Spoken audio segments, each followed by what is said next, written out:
Hello, I'm FBX and this is Q&A Saturday, the weekly series I run on my channel and answer your questions that have been asked over the past week or so on the last week's Q&A Saturday video. This is a fun once a week time to kind of connect and to answer all the questions that do come up over the span of a week, and I think it's a really fun way for me to do this kind of weekly back and forth that hopefully you all do enjoy too. So hopefully you do enjoy this video, like if you do like it because it helps out the channel, lets know you do like Q&A Saturday and answering all the questions about life, the world, the universe, and most importantly Minecraft updates. But also if you have a question about any of those 4 or 5 things, then you can leave it in the comments down below, and that's where we pick all of the questions for next week from. So with that said, let's move straight into the very first question, which comes in from Ender55. I'm not sure if that's an intentional name, but he says, Q, how did you meet your moderators? Are they close friends or trusted subs? And let's just leave to the side for 1 second the fact that when you say trusted subs, all I can think about is this, but let's just leave that to the side for a second and talk about the actual question, which is how do people become moderators on the channel? Because a lot of people ask this question, like, so you have like 6 or 7 moderators on the channel, how are they picked? How is this or that? And truthfully, every single one of them, the way it came about was just like, they were in streams a lot, because obviously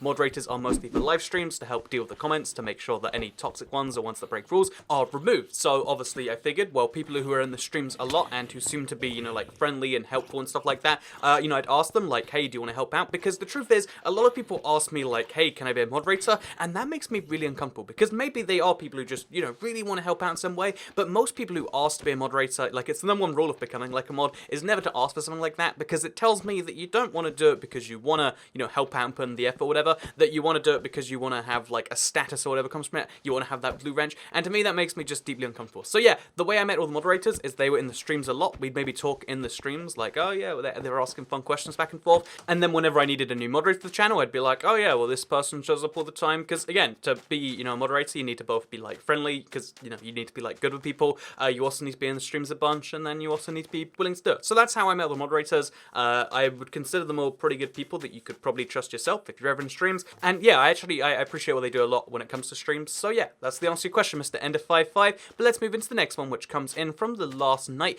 who asks, why do you think the Mesa was renamed? Since there's nothing inherently bad about it, do you think that's a nod towards a future plan for futures? And let me just say, this is one of my favorite little fan theories. Every net, like maybe 5 or 6 weeks, we go through like one of the best theories that I listen to and I'm like, nah, that can't be true. Wait, actually, I think it might be. So let me just clarify, I don't think this is, you know, it's confirmed or something, but I do think that the whole renaming of the biomes might be a hint towards future biome changes, because they renamed something like, you know, 5 or 6 different biomes, and some of them are just obvious, because extreme hills being mountains makes more sense. What do you call extreme hills in real life? You call them mountains. But something like Mesa into Badlands, you know, because although Mesa is a real place and Badlands is a real place, Mesa Bryce was a real place, and now Badlands Extreme, you could maybe argue is real. But my point with that is that all of these are real places, they're equally valid. It's not like Mesa didn't make sense before, and given that that is the case, I think Mesa being renamed to Badlands and a couple of the other changes might be hints that they're biomes they want to work on in the future. I'm not going to say for sure like 1.15 confirmed to be the Mesa update, but let me just say right now, if you get this one right, Mr. Last Night, then we can say that this was the best prediction ever, and I really do think a Mesa update would be great, because one of the biomes that inspired people in 1.7, one of the reasons that 1.7 got people so hyped about the generation was, you know, savannas were kind of exciting and all the other biomes they added, but mesas were the one that every single time you saw them, you're like, yes, I need to play for this, and oceans have kind of done that in the aquatic update, because they reinvented oceans, they made them more colourful. People love to explore their warm oceans, their coral reefs, etc. If they can do something like that with mesas, again, I would be so down with it, and yeah, or should I say, the Badlands biome. So I would actually predict that, yeah, that might be a future thing, but we'll have to wait and see. But let's move into the third question for now, which comes in from Force Logical Minecraft, who doesn't ask about mesas, but does ask about 4J, and whether they will still continue making skin packs and texture/mashup packs on Bedrock. So to answer your question, I think this is almost a certainty. So keep in mind, 4G Studios is actually kind of 2 separate studios. There's one in, it's near Edinburgh, it's in a small studio in like East Linton, and then they've also got a bigger office in Dundee. I actually visited both of them once, and the one that's in Dundee is actually the slightly larger office, and it's dedicated just to making stuff like new item textures, just to, you know, for each texture pack. It's dedicated to making texture packs for mashup packs and stuff like that. I assume the new tutorial worlds and whatnot too, and because of that, I would say that I think that part of 4J is no doubt expanding all the time, because again, every single mashup pack gets bigger and better than the previous ones, and given that mashup packs sell on all the versions of Minecraft, not just on, you know, Minecraft Console Edition, and given Minecraft Console Edition is having its whole own thing, I think that the 4J will always be, you know, they'll always have the skin pack team and the mashup pack team, even after the switch to Bedrock. So yeah, that's going to be a really weird thing that eventually 4J Studios might just, because, you know, for now they've got the PS4 edition, but so they're going to be working mostly on code for the PlayStation 4, and then I assume the mashup pack team will be the bigger part of their team, which gets me really hyped for for what's coming in the future, and it's something I've been thinking about a lot because a lot of people figured Egyptian mythology was the last 4J mashup, but it seems like that's not going to be the case. But again, I'll talk about that some other time, but because I'm sure there's like a percentage of you that care about mashups, and there's a percentage of you that are like, you know, move on to the next question. You have not amused me enough yet, Toy Cat. And to answer your very confusing criticism, let's move into the fourth question, which comes in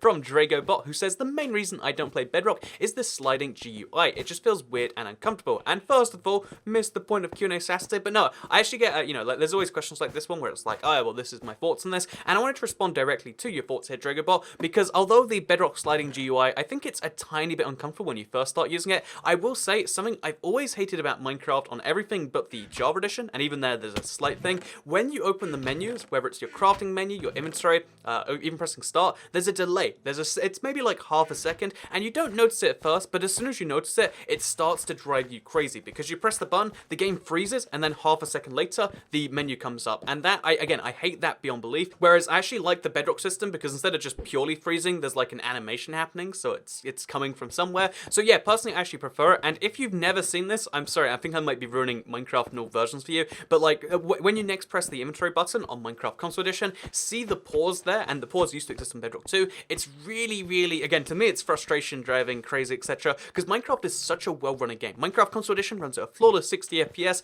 but that 60 FPS drops to 0 for like a full second or something, and I don't know if there's any real reason behind that besides, you know, design, but it drives me insane, and I'm sorry if I drive you insane, but maybe, just maybe, you deserve it. So let's move into the next question, which comes in from Gaming Stats, who says, what kind of people do you like? And to answer your question, good people. So let's move into the next question, but you know, let's go back to this. So I just wanted to kind of like clarify this one, because I was thinking about this, you know, I think about this a fair amount, like why are there some people you like and some people you don't. It's like a constant running thing, like in podcasts and stuff like that, and I think the simple thing of like, what do I like in a friend, let's say, is like, I think loyalty is an important one, right? Because if someone will screw you or leave you or whatever it is, you know, the second they have the opportunity or the second it's advantageous, then are you really friends, or are you just two people who kind of conveniently have something they want from each other? And if that is the case, then, you know, most people don't have something I necessarily want from them, so therefore it's not, you know, worth a while a thing to me. So yeah, I think loyal people's nice, and also I think nice people, like people who are trying to be helpful all the time, because one of the things that I don't really like as a person, and I think especially as a YouTuber, is that people always want something from you. When it comes to like,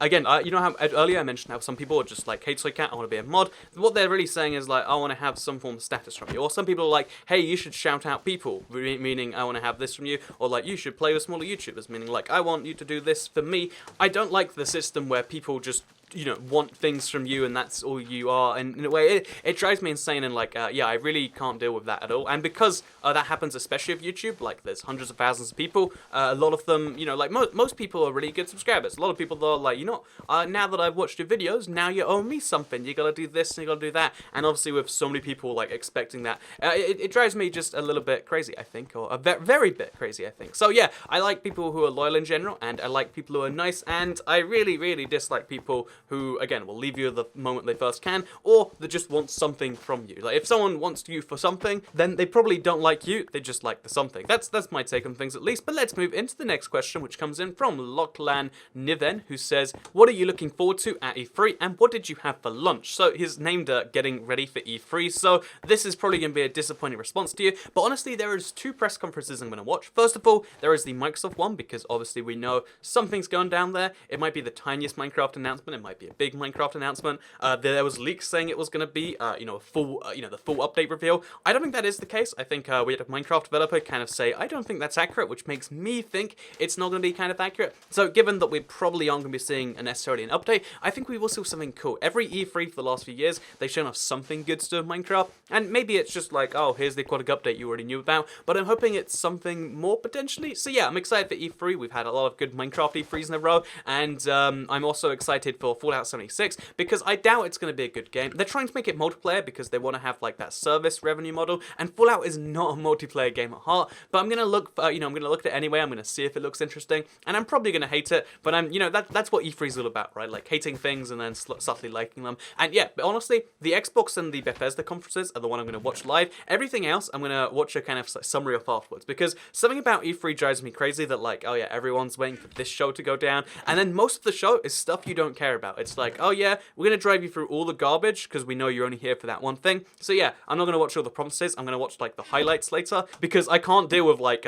places that like try to hype you so much and then like kind of use it to get like an hour of advertising or whatever at you. Because I mean, that's essentially what it is. Like, it's like, oh, here's some cool new games and you're here to watch this game. Here's 50 other games that you need to be hyped about, even though, like, what is Anthem? Why do people care about Anthem besides like, oh, it's by EA and it's going to be a shooter? I know there's a lot of stuff like that where it's like, I don't want to be a part of that, and that's why I'm like that. And honestly, I think this makes me sound like a crazy old man, so I'll just answer your second part of your question, which is, what did you have for lunch? So I'll admit, I haven't eaten lunch yet, but I did eat breakfast, and then I ate a Freddo bar, like the Cadbury's chocolate in the UK. And honestly, a tiny little pro tip right here. This is like a really specific tip for like British people specifically, because I don't think they're that widely available overseas. But Freddo bars are great because unlike the rest of Cadbury's chocolate, which is slowly changing its recipe to use less of something, I don't know the recipe, but the Freddo bars remain the exact same, and it's the tastiest chocolate because of that, and it's worth paying 25p for, damn it. So yeah, let's move on to the next question, which comes in from YJZ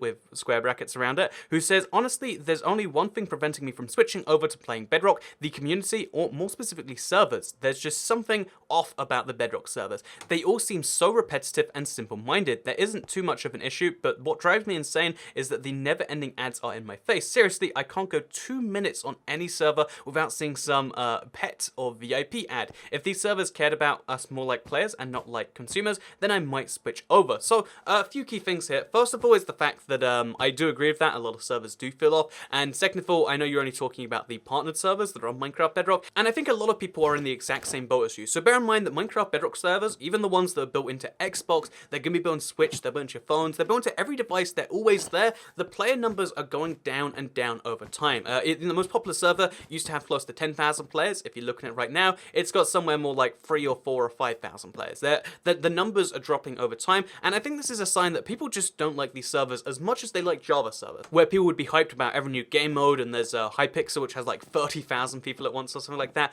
The truth is just like over time, I think these servers are just getting less and less interest in them, and it's something that I found hard to work out, because even though it felt off to me, it felt terribly, terribly off. A lot of people were just like, oh, that's normal, that's what you should expect. But I think it is like, there's this weird feeling to them because they have to be built from scratch, the UIs, all that sort of thing.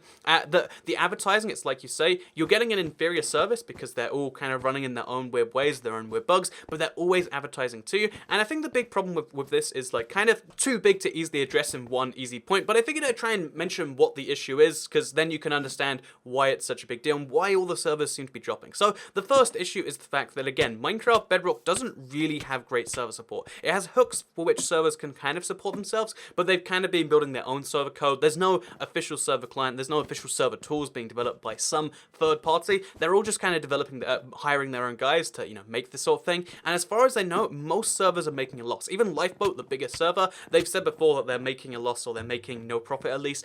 There's, they're spending huge amounts on it, and because they're spending huge amounts and making inferior products, it seems super bad to the consumer that they need to try and recoup that money, which, by the way, a decent portion of goes straight to Microsoft, and that means that all of them have to try and advertise to convince, like, some of those 2,000 people, like, hey, do you want to spend some money? Because let's be honest, most people, when they're playing a server, they want the free experience, and if the server's worse, they're going to be less willing. So the advertisements are there because they need to, like, convince you, like, hey, if you got VIP, you might get something cool. And I think the end result is it's really bad for us, again, like you said, the consumers, the players, the whatever, because we get, bombarded in all the ways. Like, it's a rough server experience, then they're advertising at you, and then they're also, like, kind of losing the player base, so, like, there's less exciting new stuff going on. I think there is a real Minecraft Bedrock server issue. I think one of the easiest ways to fix it would be to certify more servers. Obviously, there's only 4 servers, so, like, there's not really any choice. They all kind of are broken in their own different ways. I like MVP a lot. I think they're less broken than the rest. I think Mineplex has its own things going on. I think they all have, like, times when they're working fine, and that's great, but the truth is like, working fine is the best you can hope for. They're never working great, and I think the fact that there's only 4 limited to Minecraft, Xbox in particular, really makes that problem a lot worse. And honestly, I don't know what the long-term solutions this will be. I don't know if servers are even a part of the long-term plan, but it does seem that things aren't going well for Minecraft Bedrock servers, and unless they can fix the huge issues, where, again, making it work better with the game, having a better monetization system, and having more players as a whole, it's hard to work out how servers will come back from that. But again, we'll have to wait and see how this develops over time. But let's move into the final question, which comes in from Hamish Blaster, who you might recognize from a stream. He left a few super chats, but he says, where will you be during which days on your new trip to New Zealand on the 18th to the 26th of June. And you know, I wanted to include this one because I was just like creepily impressed that he knew all of the days which I'm going to New Zealand, which by the way is the 18th to the 26th, I think, according to my calendar. But yeah, so I'm going to New Zealand. I'm leaving on the 18th, but I think I land on the 20th because